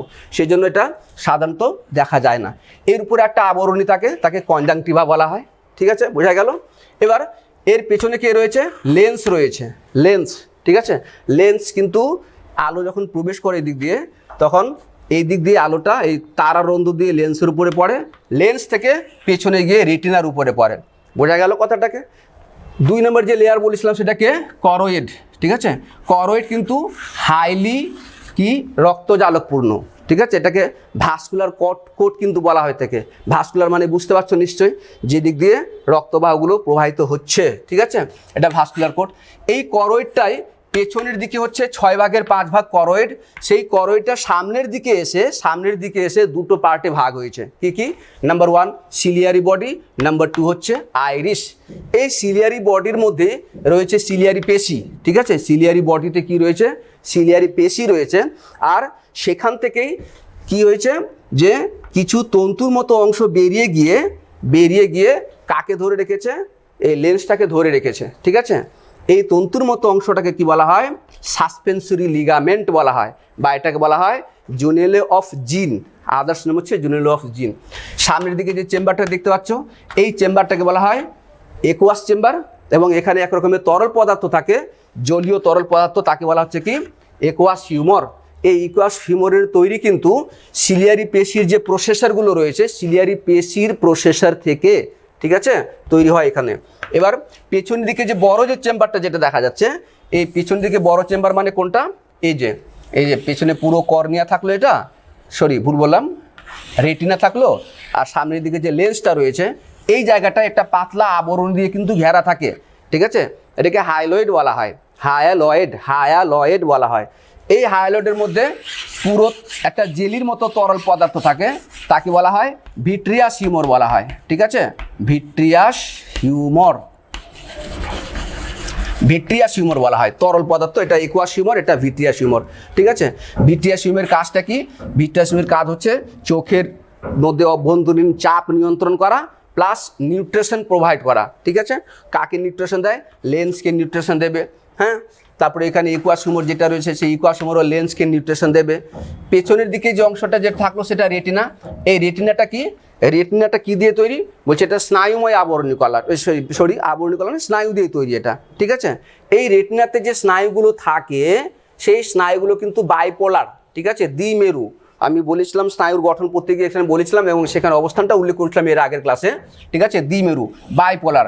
তো এই রেটিনাতে যে স্নায়ু কোষগুলো রয়েছে, এখানে বিভিন্ন রকমের স্নায়ু কোষ রয়েছে, সবই কিন্তু দ্বিমেরু মানে বাইপোলার। বিভিন্ন রকমের স্নায়ু কোষ রয়েছে, তার মধ্যে 3টা লেয়ার থাকে এখানে স্নায়ু কোষের। ঠিক আছে, প্রথম দিকের লেয়ার মানে এই বাইরের দিকে যে লেয়ারটা যেটা থাকে এইদিকে, সেটা হচ্ছে মডিফাইড কি রড কোষ অ্যান্ড কোন কোষ। 2 রকমের কোষ, রড কোষ এবং কোন কোষ। মাঝের একটা লেয়ার থাকে সেটা হচ্ছে বাইপোলার। বাইপোলার নিউরন, আর তারপরে আরেকটা লেয়ার যেটা থাকে সেটা হচ্ছে গ্যাংলিয়াল সেলের লেয়ার থাকে। এটা এই 3টা লেয়ার থাকে, ঠিক আছে। এবার ওদের যে অ্যাকশনগুলো যেটা রয়েছে, মানে অ্যাকচুয়ালি যেটা গ্যাংলিয়াল সেলগুলোর যে অ্যাকশনগুলো রয়েছে, সেই অ্যাকশনগুলো কিন্তু এদিক দিয়ে সব বেরিয়েছে কী হিসাবে, নার্ভ হয়ে। অনেকগুলো অ্যাকশন মিলে নার্ভ তৈরি হয় বলেছিলাম, নার্ভ ফাইবার মিলে নার্ভ তৈরি হয়। সেই নার্ভটা এখান থেকে বেরিয়েছে, বেরিয়ে গিয়ে কোথায় গিয়ে মিশেছে, মস্তিষ্কে অংশে গিয়ে মিশেছে, ঠিক আছে। তো এখান থেকে বেরিয়ে গিয়ে মস্তিষ্কে গেছে, তাহলে এটাকে কি বলবো আমি, যে উদ্দীপনাটা এখান থেকে মস্তিষ্কে যাচ্ছে, মানে অন্তর্বাহী, মানে সেন্সরি নিউরন। তাহলে বলতে পারি আমরা যে আমাদের যে অপটিক নার্ভ যেটা রয়েছে, সেই অপটিক নার্ভটা কিন্তু অন্তর্বাহী নার্ভ, ঠিক আছে, সেন্সরি নিউরন দিয়ে তৈরি। তো রেটিনার এখানে কি হয়, যে আলোটা যেটা ঢুকে, সেই আলোটা এটা তো স্বচ্ছ অংশ, এটা আলোটা ঢুকলো স্বচ্ছ অংশ দিয়ে গিয়ে লেন্সের উপরে গিয়ে পড়লো, লেন্স থেকে গিয়ে পড়লো রেটিনার উপরে। তো রেটিনার যে জায়গাতে আলোটা এসে পড়ে বস্তুটার প্রতিবিম্ব তৈরি হবে, সেই জায়গাটাকে কি বলা হয়, সেই জায়গাটাকে বলা হয়, সেই জায়গাটাকে বলা হচ্ছে কি, ইয়েলো স্পট, কি বলা হয় এটাকে, পিতবিন্দু, পিতবিন্দু বলা হয়, বা বলা হয় এটাকে ইয়েলো স্পট বলা হয়, ইয়েলো স্পট বা পিতবিন্দু, বা এটাকে বলা হয় ফোভিয়া সেন্ট্রালিস, ফোভিয়া সেন্ট্রালিস, ঠিক আছে, বলা হয়ে থাকে। আর এই যে এখান থেকে এই স্নায়ুকোষের অংশ, এখান থেকে এটা স্নায়ুকোষের অংশগুলো মানে নিউরনের অংশগুলো গেল, এদিক থেকে কে ঢুকেছে, এদিক থেকে ঢুকেছে অপটিক নার্ভটা এদিক থেকে বেরিয়েছে। এই জায়গাটাতে বলছে এইরকম পজিশনে রড কোষ এবং কোন কোষ থাকে না, এইরকম পজিশনে রড কোষ এবং কোন কোষ থাকে না। এখানে যদি আলোটা গিয়ে যদি বস্তুর প্রতিবিম্ব যদি তৈরি হওয়ার চেষ্টা করে, এখানে কিন্তু বস্তুর প্রতিবিম্ব তৈরি হবে না। তাহলে যে জায়গাটাতে বস্তুর প্রতিবিম্ব তৈরি হচ্ছে না, তাকে বলা হয় অন্ধবিন্দু, বা বলা হয় ব্লাইন্ড স্পট বলা হয়ে থাকে, অন্ধবিন্দু বা ব্লাইন্ড স্পট বলা হয়ে থাকে, ঠিক আছে। তো এভাবে যদি দেখি আমরা যে চোখের বিভিন্ন অংশগুলোর মধ্যে এই যে স্বচ্ছ অংশ, এই স্বচ্ছ অংশে যেটাকে কর্নিয়া বলছি, এই কর্নিয়ার মধ্যে কিন্তু কোনো রকমের ব্লাড ভেসেল থাকে না, কোনো রকমের ব্লাড ভেসেল কিন্তু থাকে না। আইরিসের যে তারারন্ধ্র যেটা রয়েছে, সেই তারারন্ধ্রটা কি হয়, যে কি পরিমাণে আলো ঢুকছে তার উপরে তারারন্ধ্রের যে ডায়ামিটার, সেই ডায়ামিটারটা কম বেশি হয়, ঠিক আছে। এবার যেটা দেখবো আমরা সেটা হচ্ছে যে চোখের কিছু প্রবলেম রয়েছে। প্রবলেম বলতে কি, যে এই লেন্স যেটা বলছি, এই লেন্সের স্থিতিস্থাপকতা ধর্ম রয়েছে। এই লেন্সের স্থিতিস্থাপকতা ধর্ম যদি নষ্ট হয়ে যায়, তাহলে অনেক সময় কি হয়, যে আমরা দূরের জিনিস ঠিকভাবে বা অনেকে কাছের জিনিস ঠিকভাবে আমরা দেখতে পাই না, ঠিক আছে। তো একমাত্র লেন্স রয়েছে যে প্রয়োজন বোধে নিজের কি করে, কি বলে ওটাকে, বক্রতা যেটা বলি আমরা, সেই বক্রতাটা কিন্তু চেঞ্জ করতে পারে, ঠিক আছে। একমাত্র লেন্সেরই সেই ক্ষমতাটা রয়েছে। তো আমরা এখানে পুরো লাইটের ঘটনাটাও আসবে। তোমরা ফিজিক্যাল সায়েন্সের যে লাইট চ্যাপ্টারটা পড়েছো, সেই লাইট চ্যাপ্টারে তোমরা জানো যে যত কাছের লেন্সের যেটা রয়েছে, লেন্স যত বেশি উত্তল হবে বা অবতল হবে, লেন্স যত বেশি উত্তল হবে, ঠিক আছে, কাছের যদি কোনো বস্তুকে যদি দেখতে চাই, তাহলে কাছের বস্তুকে দেখতে গেলে পেছনের দিকে যদি কোনো প্রতিবিম্ব তৈরি হতে হয়, তাহলে তার রিফ্লেকশনটা বেশি হবে, তাই না। কাছ থেকে লেন্স দিয়ে গেলে আলোর রিফ্লেকশন বেশি হতে হবে, আর দূর থেকে যদি কোনো বস্তুকে যদি দেখি, তখন কি হবে, রিফ্লেকশনটা কম হবে। কেন কম হবে, কারণ এখানে সাসপেন্সরি লিগামেন্ট কাজ করে। যখন আমরা কোনো কাছের বস্তুকে দেখি আমরা, তখন কি হয়, লেন্সের বক্রতা বেড়ে যায়। লেন্সের বক্রতা বেড়ে গেলে লাইটকে বেশি রিফ্লেকশন হতে হবে সঠিকভাবে দেখতে গেলে। আর দূরের বস্তুকে যখন দেখি আমরা, তখন সাসপেন্সরি লিগামেন্ট এবং সিলিয়ারি পেশির সাহায্যে লেন্সের বক্রতাটা কমে যায়, মানে এর উত্তলতাটা কমে যায়। উত্তলতা যদি কমে যায়, তাহলে যে আলোটা যাচ্ছে তার রিফ্লেকশন কম হতে হবে, ঠিক আছে, এবং নির্দিষ্ট জায়গায় গিয়ে কী হবে, বস্তুর প্রতিবিম্ব পড়বে। কিন্তু এই যে লেন্সের দূরের বস্তু এবং কাছের বস্তু দেখার সময় লেন্স যে নিজের বক্রতাটাকে পরিবর্তন করতে পারছে, এই স্থিতিস্থাপকতা ধর্মটা বয়সের সাথে সাথে বা বিভিন্ন কারণে নষ্ট হতে শুরু করে। তখন কি হয়, কাছের বস্তু কারো কারো ক্ষেত্রে দূরের বস্তু দেখতে অসুবিধা হয়। আবার অনেক সময় কি হয়, লেন্সের উপরে ছানি পড়ে, যেটাকে ক্যাটারাক্ট বলা হয়, ঠিক আছে। এটা নির্দিষ্ট বয়স, মানে খুব তাড়াতাড়ি এটা হয় না, 40 বছর, 45 বছর, 50 বছর পরে সেই ছানিটা পড়ে আর কি। তো কাছের বস্তু বা দূরের বস্তু দেখতে অসুবিধা হয়, তো যার কাছের বস্তু দেখতে অসুবিধা হয় এবং যার দূরের বস্তু দেখতে অসুবিধা হয়, সেই ক্ষেত্রে দুটো রোগের নাম রয়েছে, একটা হচ্ছে মায়োপিয়া আর একটা হচ্ছে হাইপারমেট্রোপিয়া। মায়োপিয়া আর হাইপারমেট্রোপিয়া। হাইপারমেট্রোপিয়াটা কি, যে কাছের বস্তু দেখতে পাবে না মিনস স্পষ্ট করে বুঝতে পারবে না, মানে কোনো বই পড়ছে হয়তো কাছ থেকে হয়তো বোঝা যাচ্ছে না লেখাগুলো, ঠিক আছে, তাকে বলছি কি হাইপারমেট্রোপিয়া। বোঝা গেল? হাইপারমেট্রোপিয়া, সে দূরের বস্তু কিন্তু দেখতে পাবে, স্পষ্ট দেখতে পাবে, কাছের পড়াগুলো ঠিকঠাক বুঝতে পারবে না, তাকে হাইপারমেট্রোপিয়া বলা হয়। ঠিক তার উল্টোটা হচ্ছে মায়োপিয়া। ঠিক আছে, তাহলে কাছের বস্তু যখন দেখতে গিয়ে অসুবিধা হচ্ছে, কেন অসুবিধা হচ্ছে? তাহলে অসুবিধাটা এই কারণ হচ্ছে যে জায়গায় বস্তুর প্রতিবিম্ব পড়ার কথা সেই জায়গায় বস্তুর প্রতিবিম্ব পড়ছে না, পড়ছে কোথায়? বাইরে গিয়ে। ঠিক আছে, বস্তুর প্রতিবিম্ব কিন্তু রেটিনার পেছনে গিয়ে পড়ছে। রেটিনার পেছনে গিয়ে যদি পড়ে তাহলে কেন এরকম হচ্ছে? তাহলে নিশ্চয়ই যে চোখের যেটা উত্তলতা যেটা বলছি আমরা, মানে কনভেক্সিটি যেটা বলছি, কনভেক্স, সেই কনভেক্সটা কি হচ্ছে? কমে যাচ্ছে নিশ্চয়ই। ঠিক আছে, কাছের বস্তু দেখতে গেলে যতটা কনভেক্স থাকা উচিত ছিল সেটা হচ্ছে না, কমে যাচ্ছে। তাহলে কি হবে? তাহলে সেই ক্ষেত্রে কি হচ্ছে? কনভেক্স যদি কমে যায় তাহলে বস্তুর প্রতিবিম্বটা দূরে গিয়ে পড়বে। ঠিক আছে, সেই ক্ষেত্রে সেই পড়াগুলোকে লেখাগুলোকে ঠিকঠাক বুঝতে পারবো না। তাহলে যারা কাছের জিনিসটা পড়াগুলো বুঝতে পারে না ওদেরকে দেখবে মাঝে মাঝে যে একটু দূরে নিয়ে পড়ে, ঠিক আছে, বা মাথাটাকে একটু সরিয়ে দিলে পেছন দিকে। কেন? কারণ প্রতিবিম্বটা পেছনের দিকে পড়ছে, সেই কারণে এটাকে কি বলবো আমরা? হাইপারমেট্রোপিয়া। এই অসুবিধা থেকে দূর করার জন্য কি করা উচিত? বলে চশমা পড়বে। কেমন চশমা পড়বে? কি কারণে এটা হয়েছে? উত্তলতা কমে গেছে, সেই কারণে এই জিনিসটা হলো। লেন্সের উত্তলতা কমে গেছে বলে আমি কাছের জিনিসটা দেখতে পাচ্ছি না, তাই না? যেটাকে আমি হাইপারমেট্রোপিয়া বলছি। তাহলে ভালো করে দেখতে গেলে আমাকে কি করতে হবে?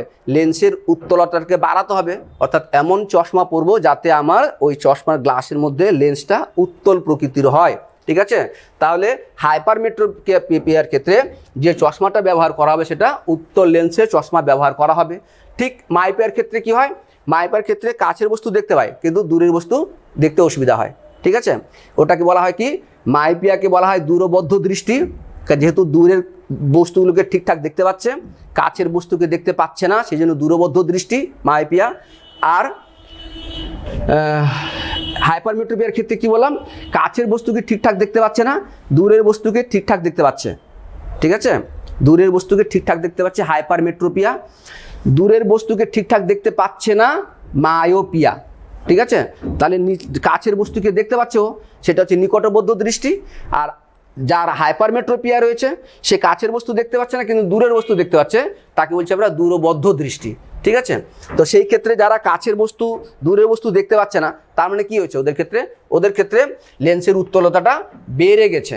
তো লেন্সের মানে চোখের যে লেন্স, সেই লেন্সের উত্তলতাটা বেড়ে গেছে বলেই দূরের বস্তু দেখতে অসুবিধা হচ্ছে। কেন? কারণ সেই ক্ষেত্রে যে বস্তুর প্রতিবিম্বটা কাছে পড়ছে, সেই জন্য দূরের বস্তুটা দেখতে পাচ্ছে না। কাছে বলতে কার কাছে? রেটিনার সামনের দিকে পড়ছে, সেই জন্য দেখতে পাচ্ছে না। তখন সেই ক্ষেত্রে কি করা উচিত? সেই ক্ষেত্রে যেটা করা উচিত সেটা হচ্ছে অবতল লেন্সের চশমা ব্যবহার করতে হবে। কেন? কারণ লেন্স বেশি উত্তল হয়ে গেছে, তাহলে ওটাকে ব্যালেন্সে আনার জন্য আমি অবতল লেন্সের চশমাটাকে ব্যবহার করব। ঠিক আছে, তো এই পর্যন্ত তোমাদের মোটামুটি বলা হলো। তোমাদের যদি কোনো কোশ্চেন থেকে থাকে তোমরা আমাকে বলবে। আমার যে নাম্বারটা রয়েছে সেটা 9593957461। ঠিক আছে, আর এখানে আরেকটা তোমাদের একটা কোশ্চেন বলছি আমি, যে আমরা জানি চক্ষুদান, ঠিক আছে, চোখ দান করা হয়, তোমরা শুনেছো সেটা। আমার কোশ্চেন এখানে 4 নম্বর কোশ্চেন তোমাদের জন্য এটা, যে চোখের কোন অংশটাকে দান করা হয়। ঠিক আছে, তোমরা কি যদি জেনে থাকো আমাকে জানাবে এই নাম্বারে। ঠিক আছে, হোয়াটসঅ্যাপ নাম্বার করতে পারো, হোয়াটসঅ্যাপে করতে পারো, ফোন করেও বলতে পারো আমাকে যে চোখের কোন অংশটাকে দান করা হয়। চক্ষুদান বলতে চোখের কোন অংশটাকে বুঝি। আমি যতটুকু বললাম সেটা কিন্তু একটা একদম ব্রিফলি খুব সংক্ষেপে কিন্তু জিনিসগুলো বলা হলো। ঠিক আছে, অনেক জিনিস রয়েছে এখানে বোঝার জন্য, যেটা করার জন্য আমাদের হাতে সময় নেই, সেই জন্য এটা করতে পারলাম না। ঠিক আছে, এখানে অনেক জিনিস বোঝার রয়েছে, এখনো অনেক জিনিস। পুরো জিনিস বুঝতে গেলে চোখ সম্পর্কে মোটামুটি 3 থেকে 4 ঘন্টা পুরো ক্লাস যদি নেওয়া যায় তাহলে চোখ সম্পর্কে পুরো ডিটেলস বোঝা যাবে। যাই হোক, যা বললাম তোমাদের সিলেবাস এগুলো রয়েছে। ঠিক আছে, যদি কোনো প্রবলেম হয় যে কোনো কোশ্চেনের ক্ষেত্রে, যে কোনো চ্যাপ্টারের ক্ষেত্রে ফোন করো, হোয়াটসঅ্যাপ করো, আমি চেষ্টা করবো তোমাদের উত্তরটা দেওয়ার। ঠিক আছে, ওকে।